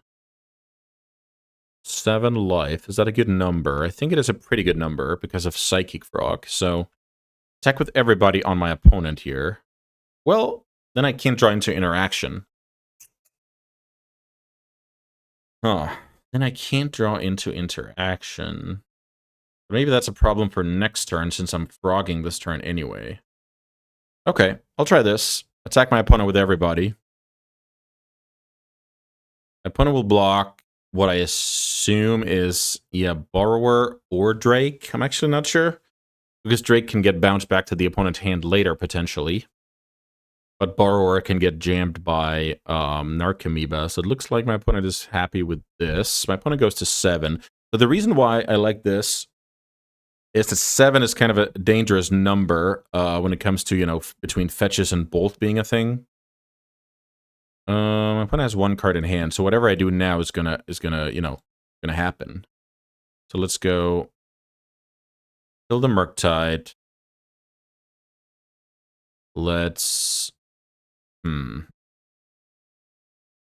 guess let's crack this clue and see if I can find something like a Channeler or something. 1 mana play anyway. I don't, so let's go Psychic Frog with enough cards in hand that I'm lethal next turn. I don't have a land to fetch. Would have loved to crack 1 more clue, but not possible. Okay, so time will tell. Okay, it looks like I'm just dead here. My opponent did not fetch, so pretty pessimistic about this turn. Let me put it that way. Okay, that could be a good reason for it. So my best guess is my opponent has one of the combo pieces, and now is giving themselves a chance to find the next. So Brainstorm plus combo piece was better than putting any of those back and shuffling. So pretty straightforward playing your outs here from the opponent. A removal spell will stall this game.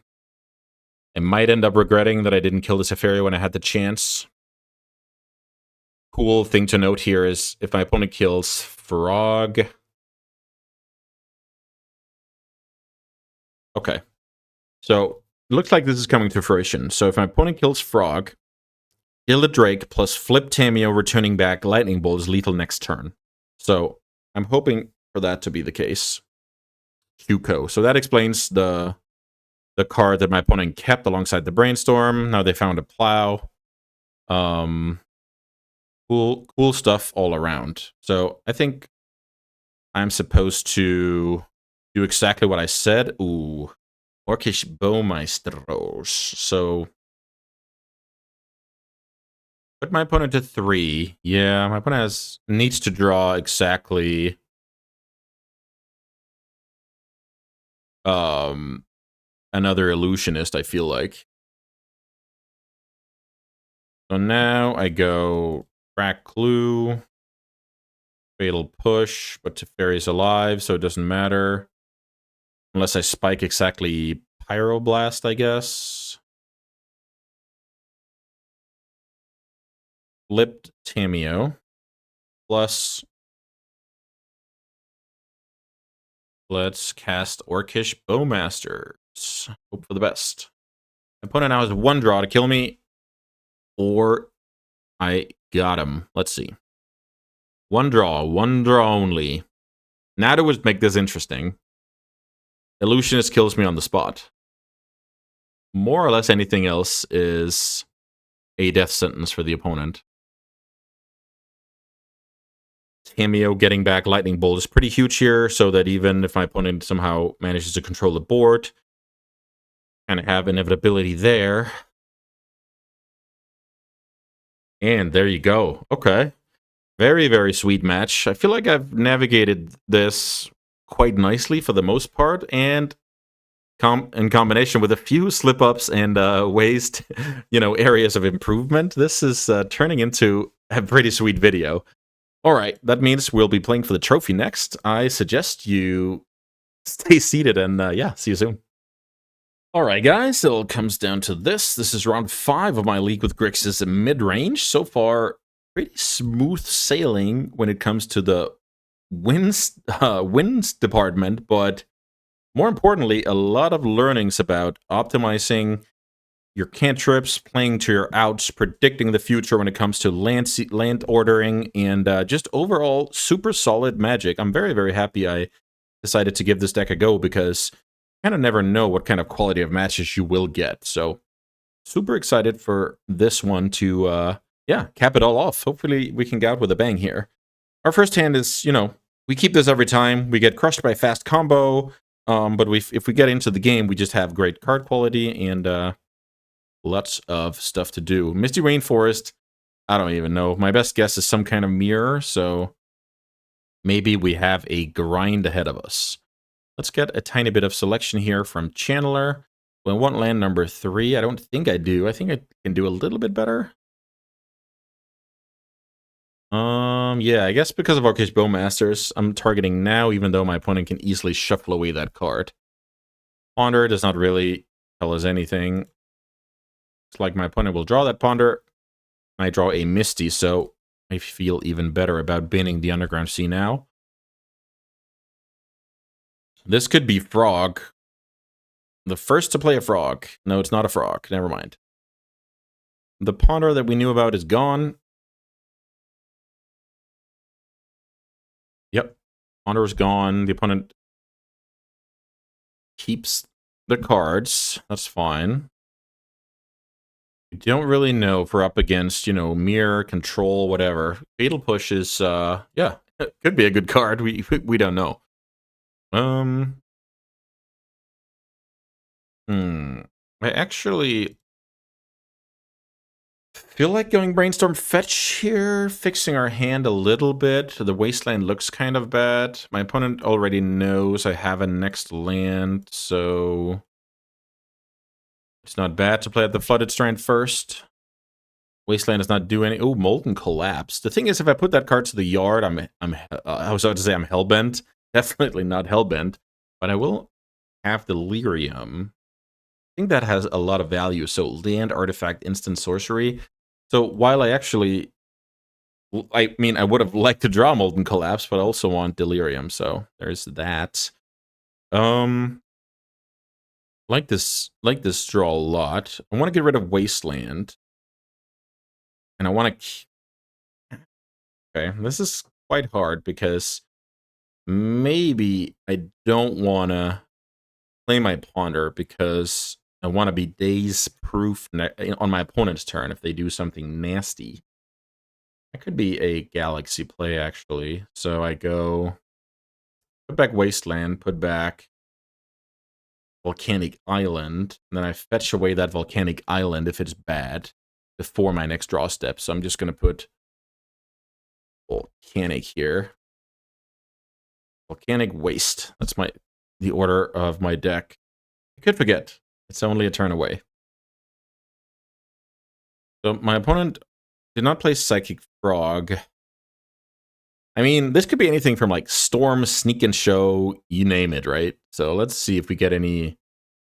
Okay, so when you play that land, I don't expect you to be Grixis. I expect you to be straight up Is It Something. And that Is It Something could be. Yep. Okay, so here's the confirmation, I guess. Show and Tell is incredibly strong right now. That will definitely crush me. Yeah, you got it. Let's see how Psychic Frog lines up against what my opponent has. What? One with the bull. This is perfect. I don't know this card. You want to look at the top card of your library at any time. You play lands and spells from the top of your library. Okay. Once during each of your turns, you may cast a spell from your hand or the top. Okay, so this is a. Wait a minute. This is an Omniscience that lets you cast one spell for free, but it can also be from the top. So, okay. That's just game over. Let's see what the opponent's working with here. Looks like a very cool deck. Yggdrasil Rebirth Engine, 3 mana. When it enters, exile all creature cards from your graveyard. Okay. Exile the top 3 cards of your library. Put a creature exiled. Okay. Interesting. So a show and tell deck with Atraxa, Bristlebrand, Emrakul type stuff. Interesting. With Molten Collapse gone, I don't think there's any point to this. I think I'll just draw the next card and right-click concede. Okay.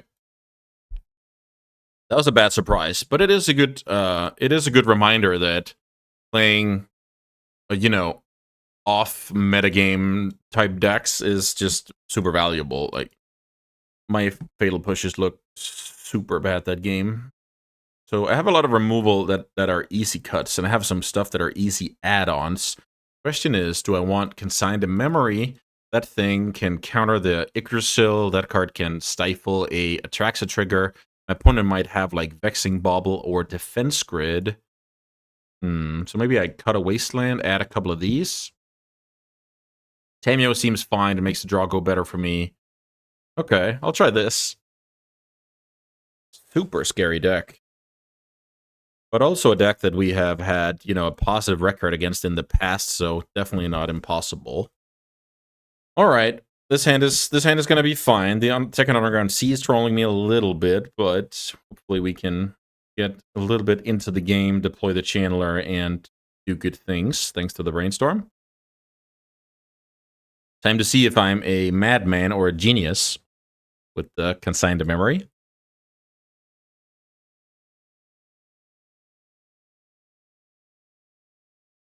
Opponent fetching here. Will I get to counter a Vexing Bauble? Is that how it's gonna go? It's not. That card is fine. So I think similarly to one of the previous rounds, I will take my turn, then cast Brainstorm to dig one deeper. I think that's definitely worth it. Let's say I had like super good 2-mana Hate Bear in my deck. It was worth digging for it turn 1, but I don't, so might as well. I draw the land there, so maybe I don't Brainstorm now. How do you play Magic the Gathering? Am I supposed to play around Soul Land, Petal, Show and Tell? Great question. I think the answer to that question is yes, because the upside of having a 1/1 in play is not that big. So this is kind of tough because I might just be choked on red mana for multiple turns. And sometimes it's better to bite the bullet and play your card out first. I will say that I have Brainstorm to kind of fix that, hopefully. Let's see. It did not fix that, so I think I can get rid of Consign to Memory, and I think I should get rid of Chandler, to be honest. Maybe get rid of those two. Untap. Fetch.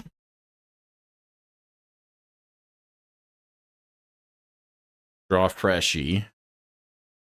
That card is the second red, of course. I think if I start bobbling myself here, I can maybe sculpt a better turn with more info. That card is not good. So maybe I go Ponder, take the best out of the top 3. If such a card exists, I would say Force of Will and Bowmasters are both kind of good, actually. So maybe like this. Oh, I messed up there. No, wait a minute. No, that was good. Okay. That's actually good, because now I draw the Bowmasters on my opponent's turn. I don't know if I just messed up there or not. Not clear. Was I supposed to have the Bowmaster now? Unclear. Am I supposed to Pyroblast now? I don't think so. I think I'm supposed to have Force of Will with Pyroblast backup. Like the bread and butter defense. If I Bowmaster here, I pressure my opponent's life total, but I don't power my ability to live longer, basically. So let's see.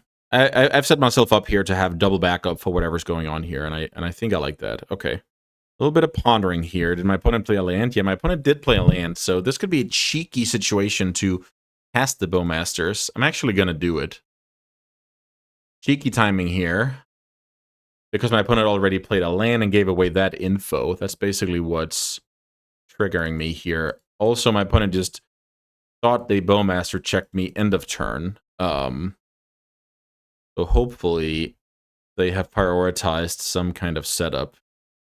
Also, I could lose to just, pedal, show and tell, counter. And my Pyroblast looks super silly, but I think this was a good window to get a clock down after showing the land drop. My opponent does not show the land drop. I don't want to do it because I could just die to like Ancient Tomb and stuff like that more realistically, basically. So let's see. Tamiyo is a good draw because it's force fodder, and I can go Murktide here. Yeah, I think I should try and kill my opponent. So what happens if I go... Yeah, then I force with Tamiyo, and I have Daze as well. Yeah. Definitely. Let's try and go for the gold here. If this gets Pyroblasted, I'm fine. I still have a decent clock. 5/5 Murktide has entered the chat. Cantrips are heavily nerfed by Bowmasters. Opponent could play like Vexing Bauble type card, but no, maybe that doesn't work with that mini Omniscience. Here's red mana. Is this Pyroblast? I'm just going to let it resolve. Pyroblast resolves. This could tell my opponent one of two things. Either that my main defense is Pyroblast, and that doesn't counter Pyroblast, or that I don't have a Force of Will. That's actually quite interesting. Yggdrasil. I think I'm supposed to daze that card. Yeah, let's daze that card while we can. Also get a little bit of Underground Sea back in my hand, which is valuable for future Brainstorm shenanigans. Okay. So I think I like this. Whenever you can Pyroblast a Force of Will, it's going to be strong. So Pyroblast your Force. If you have one more, I more or less win the game on the spot. So very good exchange for me here. My opponent goes down to one card here. I'm such in such a commanding position. Let's see if we can ice the game here. That draw is incredible because it lets me hardcast Negation and Pitch Force. Unclear if I'm supposed to play around opposing days. I don't know if that deck plays days. I should have kept more track when the opponent revealed top 10 with Atraxa. Here comes Show and Tell. Here comes Force and Negation. Here comes Desperation Ponder. My opponent will get shut down to 6. This grows the army, so my opponent will be at 2 next turn. They have to set up a lethal combination. And they kept the cards, so I guess it's kind of scary.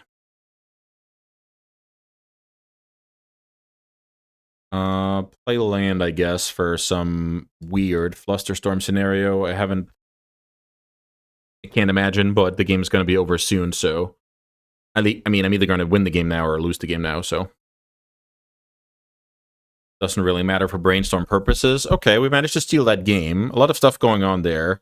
It's very clutch that my turn, 5 days was live. Can't really count on that to be the case that often. Do I like 2 Consign? Is that the number I'm happy with? I think so. The Brazen is not that good, but I have 6 forces, so that's kind of always what you can... The same with Tameo. Like, the first copy is good, second one gets pitched easily. Frog is a card my opponent either has to kill or will most likely die to. So I like that. Don't need Yard Hate. Just a couple of Consigns for countering that Yggdrasil. Yeah, all in all, I like the matchup a lot, but it also puts quite some pressure on my opening hand, which is why and especially game 1, it's a very good game 1 deck because I don't know if my Fatal Push, etc. is a good card, so that's mainly what killed me game 1, like a mulligan and a push. My opponent's on a mull 5 here while I have a little bit of action going on. I punish Volcanic Island draws, I punish slow cantrip draws, and if my opponent decides to go for it, I should be in decent shape here. So I don't think it's possible for my opponent to win a fast game, and I actually quite like my situation for longer games. Volcanic Island is the land drop being made. I draw Psychic Frog, so... Let's see. How do I win this game? I think I win this game if I can turn the corner with something in play. Maybe Wastelanding later is just fine. If I play Underground Sea, I incentivize my opponent to play Show and Tell because I don't represent Pyroblast, which might be in my interest that the opponent goes for and will inevitably lose that counter war. Maybe the exception is something like Ancient Tomb, Petal. No, it's just not possible on a mull 5 to power through a Show and Tell in the following turn. So I think I like giving my opponent that chance. They don't bite. They do have Ancient Tomb as a second land. In general, I don't think my opponent plays that land out if they have more. So this might be my time to strike. Funnily enough, I draw that card. So maybe I get rid of my opponent's colored mana? No, that's not how to do it. I think I'm supposed to get rid of my opponent's Ancient Tomb. I'm going to pass and do it on upkeep here. So I kind of made a 180 here because of the card Ancient Tomb and my opponent playing that out, which can be good bait because it tells me my opponent does not have more land by playing this out, but it could have been bait all along, which is very good play by my opponent if true. I have Daze, I have Force. Should I cast this Brainstorm to upgrade my hand a tiny bit? I think the answer is yes. Don't care about getting Pierced or whatever here. My opponent this looks to me like super desperate. This is exactly what I want my opponent to do. For every blast that gets cast on a cantrip, I'm sticking more Psychic Frogs, right? So actually, oh, I just thought about this. I actually now don't have extra blue. Okay, I see, opponent. I see.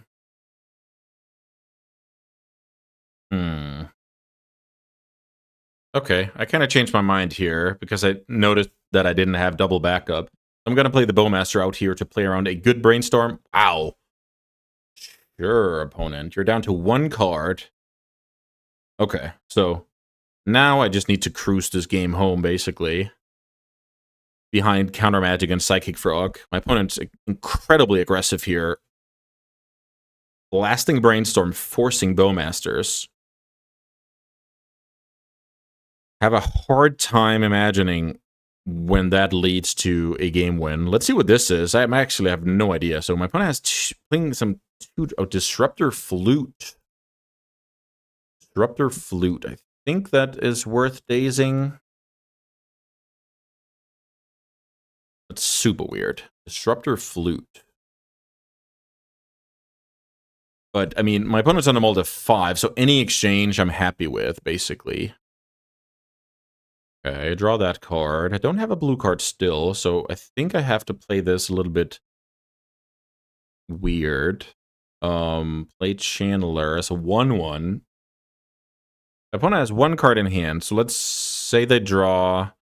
No, they can't really punish me here. I think I'm supposed to go Psychic Frog. Then I have, if my opponent hits the perfect, I still have 2 draws to draw blue card, so I think that's fine. My opponent has some off chance here. Okay, there's the concession. And yeah, a little bit of trophy for the cabinet. But let's try and see what. Okay, so my opponent basically said, "I'm gonna counter this Brainstorm because I'm so behind on cards. I'm looking for a way to win this game, and a way to win this game is that you don't do anything." Right? So let's say it was my only land. I just passed a turn over and over, and then over the course of 3 or 4 turns, my opponent could catch up basically. So I don't mind that as much if you're really desperate, but forcing the Bowmaster, I really don't like that. I mean, I get it. Your deck has 10 or 12 cantrips, but I already have 2 mana. Murktide is unlocked. Psychic Frog is unlocked. What am I gonna draw that's gonna be blanks? At that point, first my opponent banks on me having no lands, and then if you force a Bowmaster, you basically bank on me having only lands, right? It was just very tough to see a world where that would get the job done. Magic Online doesn't let us peek at the next 2 cards, but that was kind of my only gamble here. If I miss on blue card twice, draw step and attack trigger, then my opponent has a chance to go, just show and tell attracts and beat me. But of course, the odds were heavily in my favor, and I was able to take it down. Ooh, that was cool. Let's quickly just go over the deck list. Pretty nice 5-0 here after a couple of weeks of hiatus on for Legacy for my part. So the mana was in a couple of our openers. The mana looks super sketchy, but in every one of those games, I kind of caught up with turn 2 Brainstorm, turn 3 Brainstorm, stuff like that. So the mana is definitely something to keep an eye out for because basically I want to learn if these red cards alongside the sideboarded cards are better than just going straight blue-black. You can also go like straight blue-red, splash only Frog. You can go straight blue-black, splash basically only Channeler and sideboard cards. You can take it in multiple directions in order to mitigate some fail rate from the mana. I think this version really tries to maximize the individual card quality. So at the end of the day, it's basically just would you prefer higher card quality, a little bit more variance to the mana, or a little bit of lower card quality, but more stability and consistency when it comes to the mana. So yeah, I mean, pretty impressed with this deck, and Psychic Frog is for sure the real deal. We didn't need to we already knew that. So this league was more about showcasing, and for me, just researching whether Grixis is the way to go moving forward. And yeah, sometimes the proof is in the pudding, and a sweet little 5-0 with tons of learnings on top. So I'm very, very happy with this video. With that being said, I hope you're also happy and that you had a good time here on the channel. I always do. And yeah, let me know what you think about Grixis versus Blue Blacks, in specifically that, because that's basically what's on my mind right now. Yeah, until next time, thanks so much for watching, and I hope to see you back soon. Bye, everyone.